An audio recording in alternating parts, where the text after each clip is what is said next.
jërë ngeen jëf mbokku internetu Actubuzz TV Babacar jërë ngeen jëf ñamati mbégte contentement bu baax a baax ñamati mbégte bu baax ñëwaat Pikine jàkkaarloog magu Pikine ñi nga xamante ne def nañ lu bari ci li nga xamante ne mooy ci làmb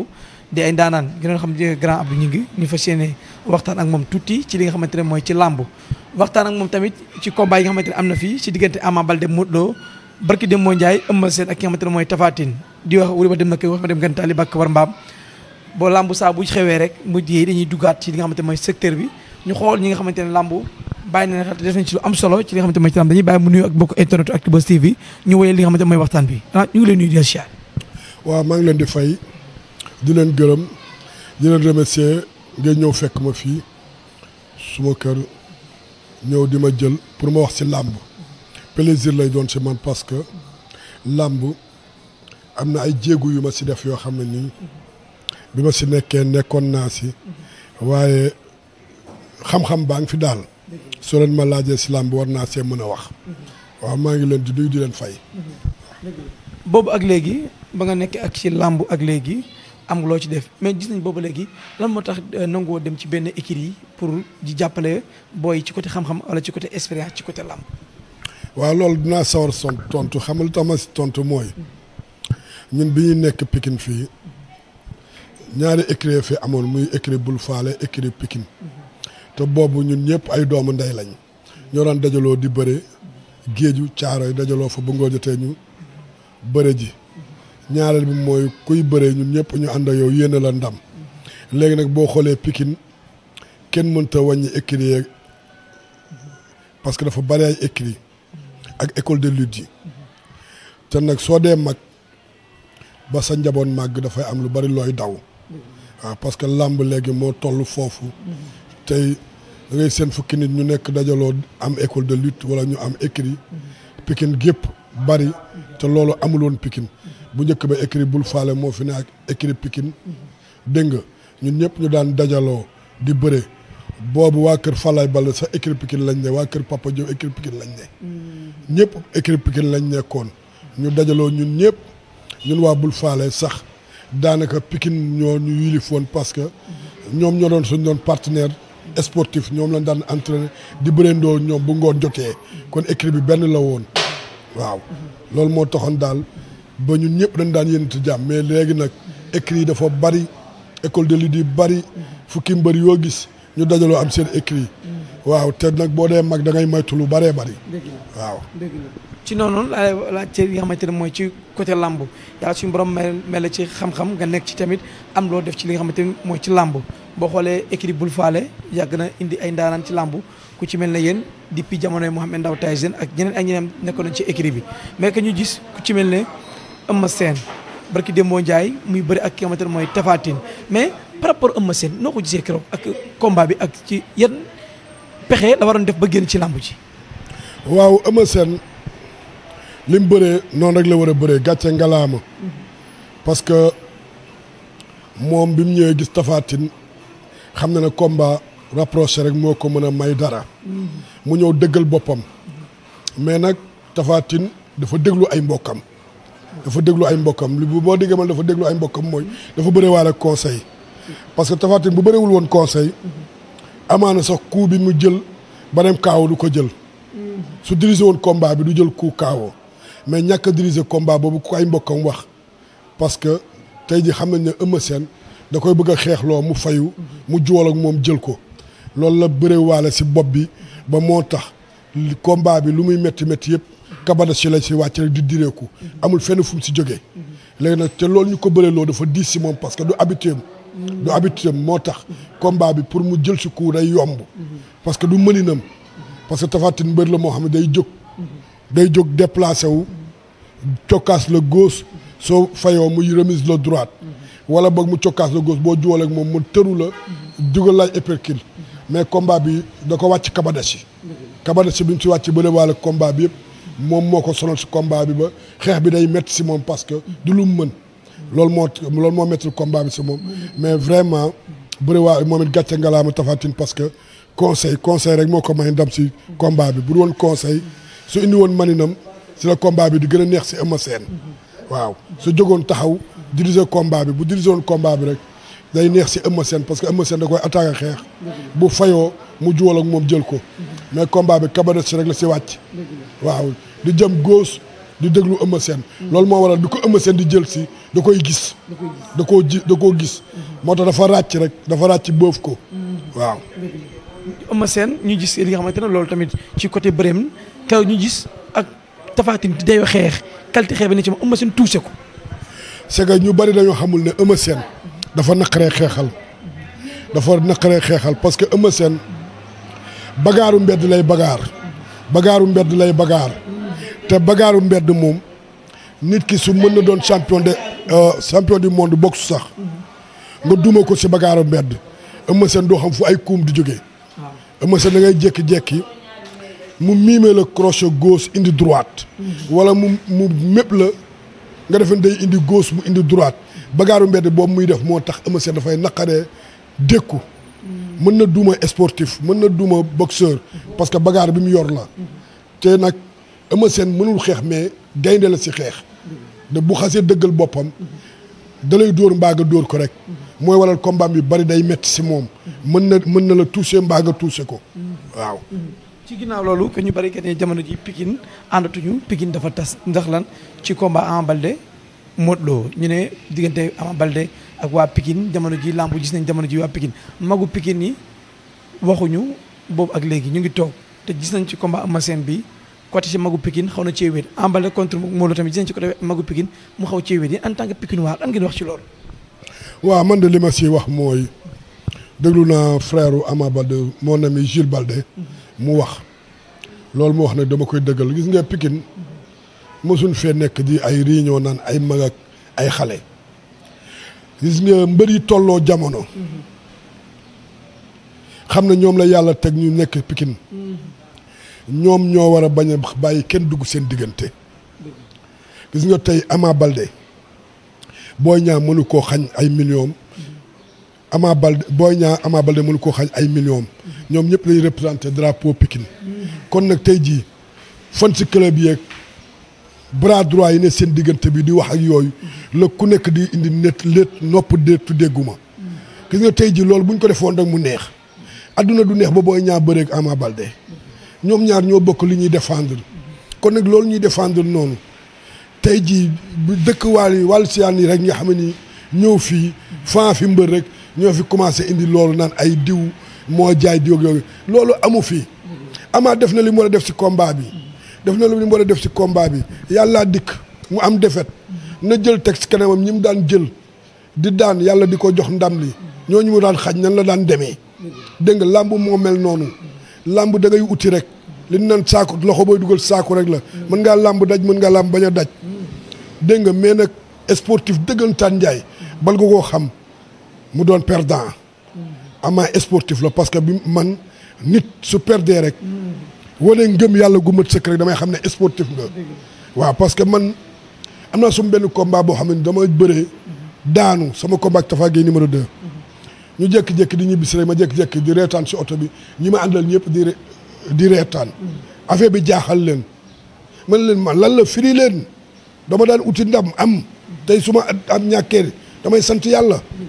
làmb moom soo demee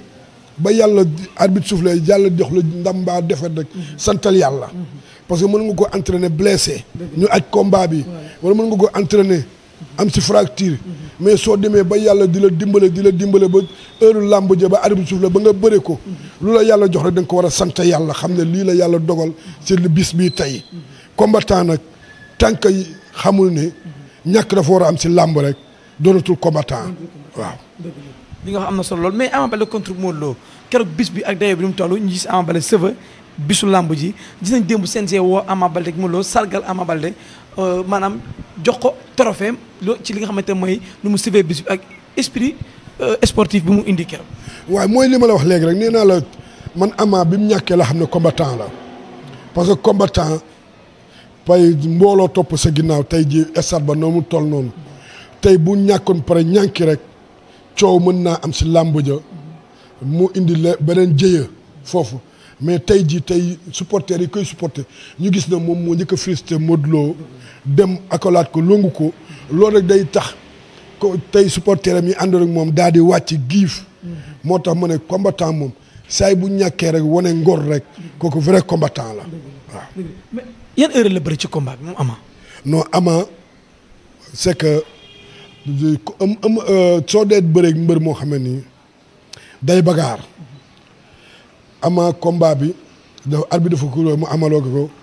attaqué Modou Lo daat koy touché gauche bi mu touché gauche Modou Lo dawul dafa wàcc kabada si daal def retrait corps bi foofu moom dafa waroon freiner mais dafa duggaat ci kaw dafa duggaat ci biir garde Modou Lo moo tax bi Modou Lo dafay fait de corps indi droite am boobu muy jëlee ci kaw droite bi dal ko bi ko droite bi dalee Ama génnaat Modou Lo gëdd ko diriger combat bi foofu nag bi mu ko gëddee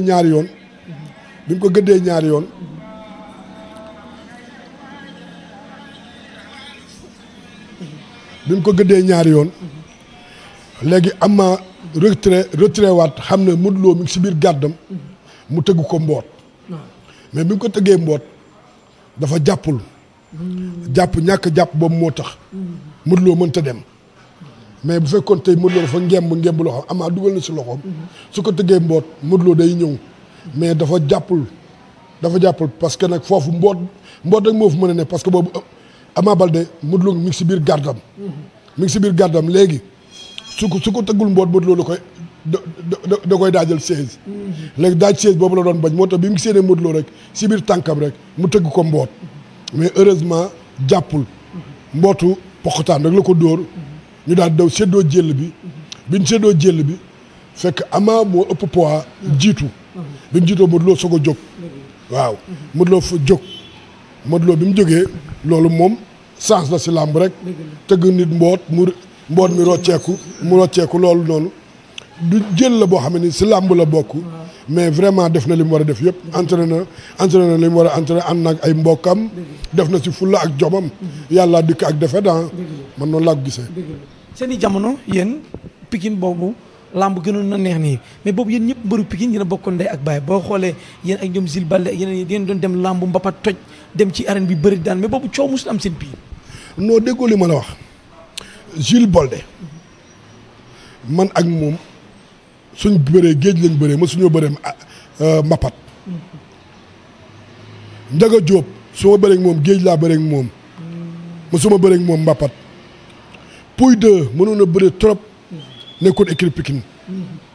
mooy boo bëree moom mbapat Mansour Diop noonu Balla Beye numéro 1 noonu lu mu tudd Papa Cissé Baboy ñun ñëpp dañ daan dajaloo géej bu ngoon jotee bëree contact ku nekk di yokk sa morom xam-xam di mayante doole bu mbapat àndee ñu ànd dem mbapat Eumeu Sène mi nga seen ni dama daa ànd ak moom mbapatu Tëngéej ànd ak moom mbapatu Midina mbapatu Waalo boobu dëkk ak dëkk yi ñoo daan bëri mbër yi wala ñu dem Parcelles bëri jéeg Ousa Yaaram 2 Yaaram ay Macha Parera ñooñu ñun ñoo fi nekkoon et puis boobu làmb dañoo amoon amour bi xaalis bi bareegul woon sax dañoo amoon amour bi làmb violence amu si woon dañuy bëre nii tey mbapat mi vendredi nga daan ma samedi ma daan la dimanche nga daan wala keneen daan ma tey ji bu ñu écrit waalo nga dem fa fekk fa róon magu Abdou Diouf mën a bëre trop tey xoolal anamu tey boo waroon doon champion waalo tey róon la waroon doon mën a bëre trop mais tey ji mi ngi noonu nga dem Tëngéej fekk fa seex bu jokkul mën a bëre trop mais tey xool làmb moo demee noonu mais làmb bi mu amee fan si club rek la làmb commencé jël beneen tournure làmb metti ak violence bi bari mais bu njëkk ba xoolal tey jii làmb tey jii amateur moo amoon dañuy toog nii léegi man ak yow som nga faral ki ma faral fii nga bu làmb ji nii nanga làmb ji mais bu jeexee ñu joxante loxo bu subaa ñu ñëw toog ku nekk jëndal sa morom boisson am maa la paie boisson wala maa la paie lii parce que loolu moo daan dundal làmb suñ la gisee naan yow mii koo faral nga ne diw mën nga faral su ma la jàppee bu arbitre soufflé mais bu arbitre jeexee làmb ji jeexee rek jeex na mais làmb léegi tey ji dañ ko teg foo am àggu fa àggu fa millions yi bari na mais àggu fa nañ ko wàcce xam ne suñu sport la ñu xam ne tey jii ñu si yàlla jox ñu war see tedd ñu tedd si te dalal supporters yi bañ di créer ay wax yoo xam teguwul fenn wax yu tegul fenn moo amul fenn Boy Niang tey lu mu am yéene na ko Ama Baldé tey lu mu am yéene na ko Boy Niang parce que ñoom ñaar ñoo yor drapeau Pikine Eumeu Sène actuellement 44 ans jeexal na ba pare ñoom ñoo fi des ak yeneen booy yi génn kon nag ñoom ñoo mën a sauver seeni der di bañ di déglu noon yi ak ñiy wax li nga xam taxawul Pikine tey jii xoolal ñoom dañoo fekk 1944 ba léegi bi bëri autorisé fii ñuy dem di dem ba Pikine 54 ñi ñëw fi écrit yi fi nekk yëpp ñi fi nekkoon nekk fii ñëpp di ànd ba tey jii mu demee nii kon nag si ñoom la des nii dañoo war a jël rêve bi jox ko seen yeneen rakk buñ di déglu noonu yi nii ak ñi nga xam ne ni wàllu siyaan Pikine kese lañ man gëwuma loolu nañ xam ne ñoo bokk ndey ak baay waaw. dimanche ñu ngi dem ci Lac de Guiers Siteu combat bu garaaw ñu bari jël faveur bi yëpp féetale ko Lac de Guiers mais Siteu. waaw su combat boobu nag tey dama naan su may jox damay jox 60% Lac de Guiers 40% Siteu parce que nag bëre wax dëgg da see baax Siteu mbër la mais du combattant te Lac de Guiers combattant moo koy juumloo Lac de Guiers boo yoree bëre kese mën a ko juumloo combattant moo koy juumloo Lac de Guiers boo gisee combat bi mu daanu ak bi mu match nii yëpp xeex moo indi loolu muy contre Modou Lo xeex moo tax mu téye boppam mu ñàkk combat Eumeu Sène bu njëkk ba dañoo bagaar bu métti deuxième combat bi mu ñëw defe ne loolu mooy amaat touché Eumeu Sène dem ardo ñëw dëggal boppam mu ajjaat ba di xaar remise Eumeu Sène jool ak moom jël tànk ba kon nag moom combat bi mu ñàkk yëpp donc da ngay ñëw indil ko bagaar pour mu ñàkk te Siteu du bagaar bërekat la te ñaareel bi mooy yàlla dafa may Lac de Guiers loo xam may ko benn mbër mooy saa yi bu bëggee tëj bëre bi da koy tëj mbër la boo xam ne nii défensif bari na mbër yu baari buñ sonnee bàyyeeku mais moom bu sonnee day tëj bëre te bu tëjee bëre saa yi boo ko forcé mu for jël moo indi combat Boy Niang ak Lac de Guiers bi mu jéemee benn yoon sottiwul dafa téye boppam bi Boy Niang forcé rek da ko këppatal dafa jël moo waral moo tax combat bi dama naan 60% Lac de Guiers laa koy jox parce que gisuma combattant lu Siteu ñëw ba mën koo jaaxal ba fatt ko ba Lac de Guiers def loo xam ne ni day juum waaw te xeex bi baaxul si Siteu xeex bi baaxul si Siteu waaw parce que Lac de Guiers day mbër moo xam ne day dagg léttoo nag léegi nag saa yi boo avancé pour xeex ak moom su jógee un pas rek saa yi bu tàlleele góosam daf lay mën a dal te day lire jeu mbër muy lire jeu la man bu nit ñi naan ay cuune la dañ may jaaxal Lac de Guiers du cuune de parce que day li mbëri tëlee moom la am bari na fi ñu mën a bëri trop te mënuñu défensif te Lac de Guiers dafa mën défensif mbër nag soo doonee combattant pare saa yi bu sa premier souffle nekkee ba ngay dugg sa deuxième souffle nga téye sa bopp ba sa deuxième souffle ñëw pour nga mën a continuer di bëre loolu la Lac de Guiers am te gars yu bari amuñ ko ñu bari si la ñuy daanoo te moom loolu da ko réussir pour mën a deuxième souffle am dikk pour mu mën see génn loolu koo am combattant pire la waaw. jërëjëf grand bi waxtaan bi neex na loolu xam naa ne Babacar ñu amoon ci une minute jeex na boo xoolee waxtaan nañu waxtaanu làmb di waxtaan tamit ci Pikine di wax tamit xëy na yenn gars yi ñoo comprendre mais Pikine ñoo bokk ndey ñoo bokk baay dara amul seen problème di wax lan ngay tàggatoo bokk internet Actubuzz. waaw li may tàggatoo daal mooy nañu xam ne làmb foo agréé rek la li Ama Baldé fi mu toll ak nii ak Boy Niang demoon nañ ba Tyson ak Ndiaga Diop tolloon fa ñu naan wooyu Ndiaga Diop bu daanee maam ñambaan day jël Tyson ne leen àdduna gisuma lu ma fi jarat bëreel Pikine waa tey jii nañ indi xel yi dalal xel yi xam ne làmb la rek ñoom ñaar ñëpp ay doomu Pikine lañ waaw kii suma rakk la Ama Baldé suma rakk la parce que papaam bàyyi la si man mais Boy Niang suma doom la dégool mag la si man parce que ku nekk su ma la gisee war naa mën a wax ak yow li ma bëgg nga xam ko si ne Pikine lii moo fi nekk maa ngi leen di sant daal di leen gërëm ñoom ñaar daal li ma leen di wax rek nañu tàppe xol yi ku nekk yéenante jàmm te xam ne ay doomu ndey lañ ñoom ñaar ku nekk dafa yéene sa morom jàmm daanaka Eumeu Sène jeexal na ñoom ñoo fi des dégg nga ñoo yor drapeau bi nañ ko sàmm yëkkati ko si kaw parce que tey jii kuy bëre Pikine gi waa yëpp du ñu lekk du ñu naan pour yéene la ndam waaw Boy Niang combat bi ñëw yàlla ko yàlla may ndam Ama Baldé boo amaatee combat yàlla ko yàlla may ndam Eumeu Sène li ma am lu may wax mooy làmb tey jii ñëw toll na foo xam ne nii fi nga toll nii bari na mbër yoo xam yëpp bu ñu fi tollee dañ doon négocier seen combat Tafa Gueye bi mu tollee si 44 ans bi mu bëreeg Lac de Guiers ak Balla Gaye dafa négocier mais yow tey combat bi nii nga mel ni ku am 30 ans làmb nag kenn du ko ñëdd man su ma sañoon day fii may wax ak yow nii si site bi nga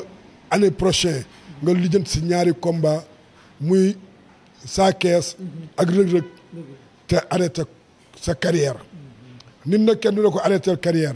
waaye da làmb kenn du ko jëdd parce que Yékini toll na foo xam ñeddul làmb Tyson ñeddul làmb Tafa Gueye ñeddul làmb waaw làmb moom bu lu ma si yàlla mayee parce que nit day xool ñu nga teraanga ji la si yàlla may ñun ñoo àndoon ak yow ñun génn wàll gépp arrêté nañ te yaa ngi compétir ba léegi loolu rek sant yàlla la waaw ñu ngi lay ñaanal di la sant di la gërëm ok merci maa ngi sant ñëpp waaw